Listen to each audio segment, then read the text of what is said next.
Welcome to Sweethearts or Rivals. I'm Charlotte. I'm Justin. What's on our table today? We have Kingsburg. Kingsburg is a game that plays 2 to 5 players. They recommend it for ages of 14 and up. Yep. And on the box it says it can take you about 90 minutes. And we also have the expansion, To Forge a Realm. Yes. And both are published by Fantasy Flight Games. Yep. So the components of Kingsburg, how are they? I think they're pretty good. The board is nice and sturdy, and the art is that fantasy kind of art. The art's nice. Yeah. These punches are good and thick. Even in the expansion, the punches are good and thick. Yeah. And the cards are a nice finish, and they have linen on them. Cool. The only thing that's odd is these player boards. They're really flimsy. Yeah. But they're fine. I mean, unless you're going to play this every single week at game night, you're not really going to have too much wear and tear on them. Yeah. But, yeah, standard dice, wooden pieces. It's interesting because you can buy upgrade kits, and there's one upgrade kit for every player color. So you'd have to buy all of them to upgrade all the players. But it updates the dice to special dice in their color. That would look cool. And then gives you some, I think it's upgraded tokens instead of these for your buildings. But very odd that you can't just buy the upgrade pack for the whole game. You have to spend like $10 to get an upgrade pack. Maybe to do it for all 5 players was really expensive. Maybe. And they thought no one will ever buy it. But if there's a 2-player couple out there that wants to play only their player color, maybe they want to just upgrade their colors. Yeah. So that was interesting. But it doesn't upgrade the player boards at all. Just the dice and the tokens. Anyway. Cool. What do you think about the strategy versus tactics versus luck? There is a unique blend of luck and strategy and tactics in the game. The strategy is you really have to look at your player board and figure out what it is you want to build, because you can't just do everything. No, you can't. You can barely do just a couple of things. So that is huge. Looking ahead, planning that out, and getting that done. Throw on top of that the randomness of what monster is going to come out, which, I mean, you can look at and find out, which is cool with certain things, but it's still random. The randomness of everything is based off of the die rolls. There's ways to mitigate that, but still, that die roll really, really... you have to work with what you get. Yeah. And that's where the tactics come in. Yeah. Looking at the board, what can you do with your dice? What does everyone else have for dice? How could they split those up and then block you? And as soon as you add more and more players to the game, more and more blockage happens. Right. A lot. Yeah. So, very unique blend of all 3. It is. Yeah. What about the complexity of Kingsburg? I don't find it's overly complex. Just as a concept, you're going to roll your dice, you're going to put your dice out, and you're going to gather the resources to do what you want to do on your board. But where I have a problem with the complexity, which I find a lot to manage, is to look at your board and actually decide what path you want to take. Yeah. And then actually commit to the path and finish it. Yeah. Because something always comes up, it's like, well, I need more defense, so I have to build another 1-level thing. Yeah. Well, that's wasting my resources because I really have to spend them on these higher level things. It's a hard decision sometimes. Yeah. And then a little bit about these areas. How when you're tied, Yes. it's not intuitively clear. So we just write out a little cheat sheet to keep ourselves on track. Yeah. But other than that, the game's not overly complex. It's very easy to mess up those in between the production seasons. It's really easy to mess those up if you haven't played it. Once you've played it several times, or again, the cheat sheet will help with that. Yeah. Yep. And I'm thinking, it's not a hard game to teach because the complex, or the concepts are not complex.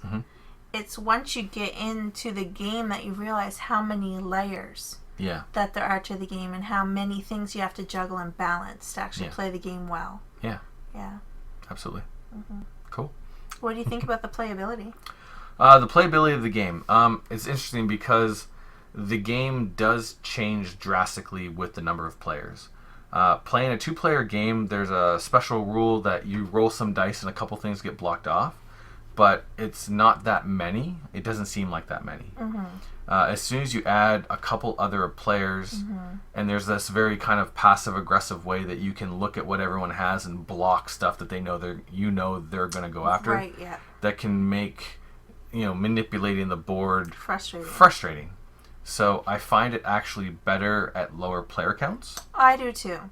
Like, even 3 would be okay, but once you get that 4th level, everyone's, in on throwing their dice all over the place, in the way, that kind of stuff. And then the play order comes into account there, and it's like, I'm really sorry. Like, some people, I'm really sorry, I really need this piece of wood, and I know you only have a 3 left. Yeah. But you're out of luck. Right. Or there's some people's like, I only have a 3 left, and you only have a 3 left, and I got it before you. So there's those 2 kind of players that play this game. Yeah. Yeah. I think one of the things, I guess a negative about the game and its playability is when I'm looking at what I've rolled for dice, and I've just rolled like a 15 or something really high, something that doesn't happen very often, I'm like really excited, like, wow, I rolled this really high number. I can influence somebody who's going to give me 3 things. Exactly what I would get if I just split my 3 dice into 3 different areas. It's true. I think you're right about that. Like, the higher rewards should yield higher items. The higher levels do give you, like, first of all, if you got the 15, which gives you 1 of each resource, you don't have to worry about getting blocked, so that's kind of good. Yeah. The 13 gives you 3 stone. Stone is harder to get, or seems to be harder to get than other ones. So, a little bit of a bonus, but at the same time, it's still tight. It's just, the resources are extremely tight in this game. Yeah, getting the higher up bonuses don't make the game any easier for you. Yeah. The one exception to that is the queen.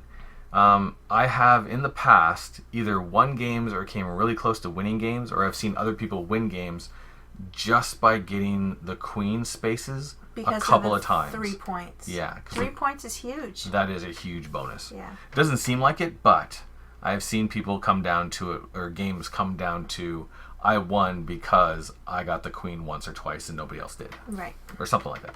Yeah. So, yeah. What about the theme versus the mechanics? The theme is very interesting. It does blend very well, because you're rolling your dice to see if you can kind of manipulate and work your little plots to influence specific people. People in the kingdom. Which is really cool. Yeah.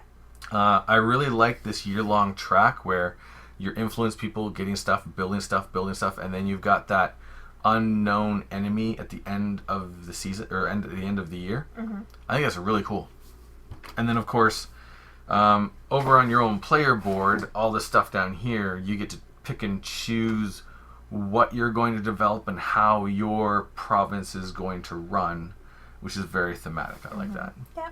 Especially when you add in the expansion that lets you get a couple of alternate boards and pick and choose. All your kingdoms aren't the same. Yeah, which I really like. I like that a lot. Yeah. Which is very cool. Mm-hmm. Yep. Cool. Right on. So, does Kingsburg have the awesomeness, or does it have the cuteness? It's not cute, so it must have awesome. I mean, the art's kind of got a humor to it. Yeah. It's kind of comic. But it's not cute. Yeah. Not comedian, but like comic book. Kind of, yeah. Yeah, art to it. Yeah, like you would find in like a fantasy, maybe a role-playing book. Yeah. Kind of. Yeah, absolutely. Yeah. Yeah. Good. Mm-hmm. Yeah, I agree. It's not cute. It is awesome when you pull off some really hard to get things. Mm-hmm. Or if you manage to get like all the way into the 4th column of one of your rows, because those buildings are awesome. But that's about it for the awesomeness. Yeah. Mm-hmm. So, what do you think? Would we trade it or keep this one? I'm thinking it's going to be a trader for me. It is for me for sure. Yeah. I mean, when I saw the reviews, it sounded really cool, and the concept of the game I was right into. Yep. But we bought the game and the expansion in Together. on the same receipt. Yep. So that's how excited we thought we were going to be and how much we were going to like this game. Yeah. But the more I play it, the more I realize I'm just not getting good at this game, and it seems more like work. Yeah. And it's a puzzle, but when I'm done the game, I don't have that satisfaction I usually have out of figuring out a puzzly game. It's just like, well, that was done. I lost again. Sometimes I win, but it's just like, you do all this work. Even winning doesn't give you any kind of I don't know. No? I do all this work. I try to figure out these boards. I don't get any better at it. And it just feels like the exact same game every time I play, even though different things happen. It's interesting. I don't know what it is about this game. It just doesn't fire for, like, it's not for me. Okay. I can't explain it any better than that. And I think one of the reasons why we got into Kingsburg and we're excited to get into it and got the expansion is because we have other dice rolling placement games that we enjoy quite a bit. Yeah. It's a genre of games that the difference between those and this one is when you roll your dice and then figure out where you're going to put them. In our other games, what you roll allows you to select very different actions to do very different things. Mm-hmm. In this, you roll your dice and it doesn't really matter what you choose. It's all pretty much the same. And that could be, yeah. That could be the issue. Yeah. I can go here and get a gold, or I can go here and get a wood. And then you've got to look at here and you have to study it and then try to decide which is the better one. Yeah. And sometimes there's just not a good choice. Yeah. So you don't feel satisfied by actually building your item. Yeah. It's like, well, it's this or this, and they don't either really do much for me. There you go. A lot of times when I've played the game and won, the choices I've made haven't had anything really to do with theme or this is cool or I think I do this and it's fun. It's, well, if I do this, it's going to mean 3 more points. 3 points is a lot in this game. I'm going to get 3 points. And it's just a point fest. So there's that. That could be it too. So the theme and the mechanics make sense. Yes. For the game. But are they exciting? But the theme doesn't come through in an exciting way in this game. Exactly. That could be my issue. I don't know. I just don't know what it is. Sorry, folks, but I don't know. Sorry. The expansion adds a bunch of interesting modules that you can pick and choose which ones you want. Yeah. So the player boards are bigger. There's more stuff there to do. They've updated the player board, which could actually be an issue because you have more stuff. It's overwhelming. Yeah. But you also get these things. You get 2 at the beginning of the game. Yeah. And you can put none or 1 or 2. And you have to choose, the game chooses for you. This is a B, so it covered up my B row right here. Yep. So on one hand, you get a board that is different than anyone else's. On the other hand, it's a whole bunch more things that you need to build that you need to decide are you going to get those. Yeah. So there's that. There are the governor cards, which actually give you a little bit of a either bonus to start with or a little rule that makes yours different. And I really like the idea of that. Yeah. I really like something that gives you a little bit more variability when you start the game. Yeah, a couple more options. And then to throw a bunch of randomness into it, the Destiny deck is basically an event deck. And there's a lot in there. Yeah. So, and you're only going to use 5 each game. Yeah. So there's a lot of variability in this. And I like the idea of this. Yep. And especially if you love this game a lot and you already have it and you love it. And you're like, well, I just need something to change it up a bit. This is going to do that for sure. Yeah. And it's going to throw a little monkey wrench into your plan. You're going to have to try to figure out how to overcome the obstacle. Help you. Because some of them are good. Yeah, some of them help. Yeah. That last one, though, that we had with that flood. Yeah, that was rough. Difficult. Because, I was struggling that whole round to actually get my goals accomplished. And then it was like, you have to give 2 stone or lose, 2 points I had to lose? if you paid 1 stone, you got to lose 2 points, and if you couldn't pay any stone I at would all, have lost 6 points from having one of my buildings destroyed. yeah, which is horrible. Yeah. Very interesting. We were playing this, and a card came out that we'd never seen before called "The King is Sick," and so you couldn't influence the king that round. And if you pulled the King is Sick from the deck, and the king had been sick last turn, the king dies, and the game immediately ends. Which I think that's hilarious. Yeah. Just like, oh, the game's over. Well, I guess I won. And I think the only other module in the expansion was that we didn't talk about on the review are these. Oh, yes. Instead of, usually at the end of, right before you're going to fight the monster, the big bad, you roll, and then the king's going to send you that many extra defense. Yeah. But this, you get these tokens, and you get to choose one. So there's a 0, 2 1s, a 2, a 3, and a 4. Yep. So there's 5 rounds, so you're going to have 1 left over. If you're able to save one of the higher numbers till the end, you're going to get that many points added on. Yeah. But it gives you a little bit more control over the King's Aid, because this replaces the white dice that you would roll at the end before you fight the monster. Gives you more control, there's less randomness, but at the same time, you could roll a 6 or a 5. Or a 1. True. So, more control, but there's the potential for more power out of So that. it just depends on how you like to play, or you Yeah. could just play with these every other time or whatever. But I mean, I really do like the modules, and I like what they add to the game. Mm-hmm. But the it game wasn't itself. It wasn't enough to make me wanna keep playing it. I mean, if I felt like I was getting somewhere and getting better, it would be a different story. But you don't. no, I struggle every game. It's not enjoyable. There you go. Mm-hmm. Sorry, my rant. That's all right. I'll have to put one of those Charlotte rants. I don't know. Probably not. We'll see. I enjoy the game. I could definitely trade it. I could certainly trade it to somebody who might keep it in the area so I could play it in the future. Because I wouldn't say no to a game. I do enjoy it enough that I could play it and enjoy it. I would actually... But not enough that I want to keep it, especially considering I really want to try Kingsport Festival. Well, it's a different theme, but it's similar, right? It takes this idea and then it does something a little bit different with it. Mm-hmm. And from what I've watched in reviews, the rules have been streamlined and it plays better. Well, I would like to play that game and see. Yeah. Maybe that's the game for me. Yeah. But if someone asked me, do you want to play this or Kingsburg, I'll say this. And it pretty much doesn't matter what that other game is. Oh, okay. Unless it was Heroes Wanted.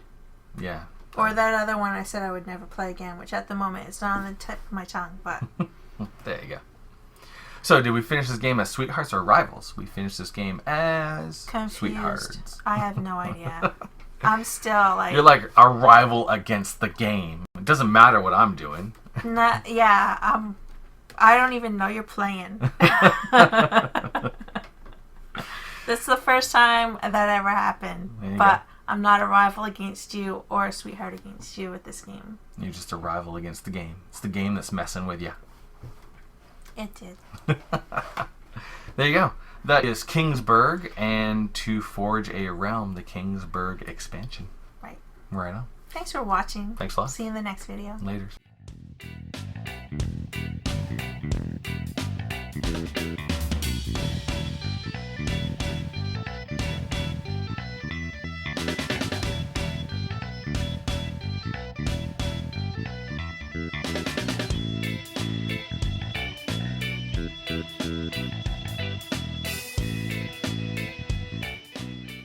If they watch the next video. Charlotte Red!